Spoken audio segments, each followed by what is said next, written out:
We're going to look at these things called slope fields. It's a type of visual integration. So what we end up doing is drawing a massive field of different slopes, different gradients.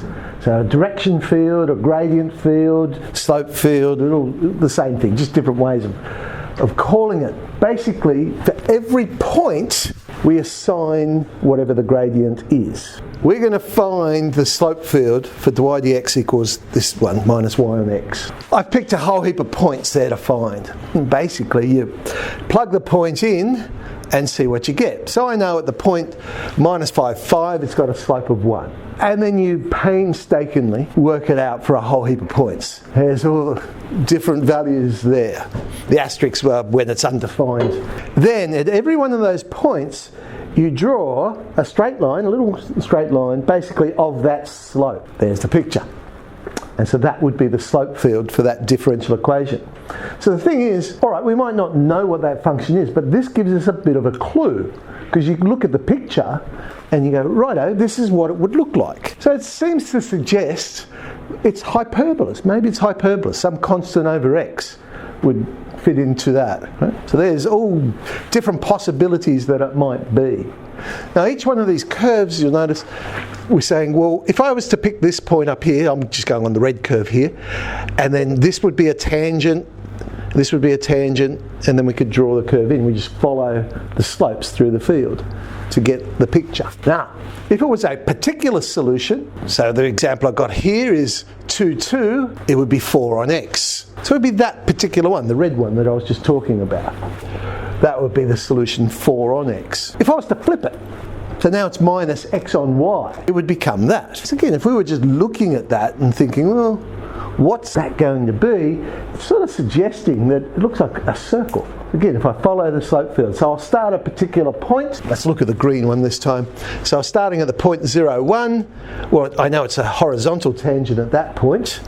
And then following the slope field around, I get a circle. Minus 1 on x cubed would look like that. What we should see is this. If I see a slope field like that, and you'll see I've got columns where all the slopes are the same, then it must end up being some function of x. So if you've got a function of x and all you're doing is just shifting it up or shifting it down, the slope's not going to change at the x value. So that just must be some function of x. The other thing to look for is continual horizontal or vertical lines. Well, vertical lines are, you're undefined. And that would imply that there might be asymptotes. Now this one here, I can't really see any constant horizontal lines. Mind you, it's getting very close to it. There's the series of families, whatever the equation of that is. Now this one, dy dx equals 1 minus y. This time we see rows of equal slope. In that case, it must be some function of y. So there's no x on the other side. So if you spot that pattern, at least you know the answer is just going to be a function of y. Now this one here does have this horizontal line. So it could be an asymptote. Of course, the other possibility is that the solution might just be y equals whatever that constant number is. That could be a possibility at all. And in fact, it would be y equals 1. It would create what we call the trivial solution. We end up with this horizontal line. So here is our slope field. Identify any solutions in the form y equals a constant. That's where we're looking for that constant horizontal line. Yeah, it might be an asymptote, but the other possibility is it could be y equals a constant. And we got it there at y equals 2. And if you go back to the actual equation, that kind of makes sense, because if you substitute y equals 2, again you create a trivial solution, because the right hand side just becomes 0. Differentiate 0, you get a constant, and that constant in this case is 2. So it's a trivial solution. And then they might ask you to actually draw a curve that goes through a particular point. And the point they've asked us for this time is minus 3, 1. So we want the curve that goes through that. And what I need to do then is to draw it in. We don't want to be cutting through tangents and things like that. How do I draw mine?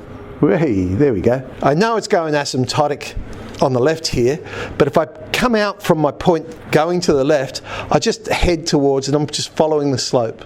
So I'm not going to go between those two, because clearly if the slopes are heading that way, I'm not going to head off between the two. So I try and keep underneath it here so that it sort of touches. Because that, remember, that is a tangent at that point. I'm sort of trying to get there. Now obviously not every single possible tangent's drawn, otherwise you just get a grey picture. I'm coming through it and get something like that. So again, down here, I don't want to cut through the tangent. I know it's going to touch and keep going. And then right-hand side, you get a bit of a feel for what the curve's going to do. Again, what's the equation? Well, I don't know. Just looking at it, what the equation is, possibly we could work it out, but they haven't asked me to. What they have asked me is, describe what it's doing. Well, it is approaching 2, but it's approaching 2 from underneath the asymptote rather than the above. Because we're saying there's a series of curves that it could be.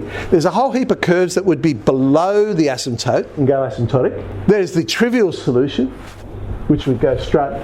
But then there's another family of curves that could be above that line y equals 2, and it'll go off in a different direction. But again, it would be asymptotic to y equals 2. So there's different families of curves you could have, depending on what the initial value problem is. What in ours it was -3, 1, so we knew it had to be the one that was below. So 13b, let's have a bit of a play with slope fields.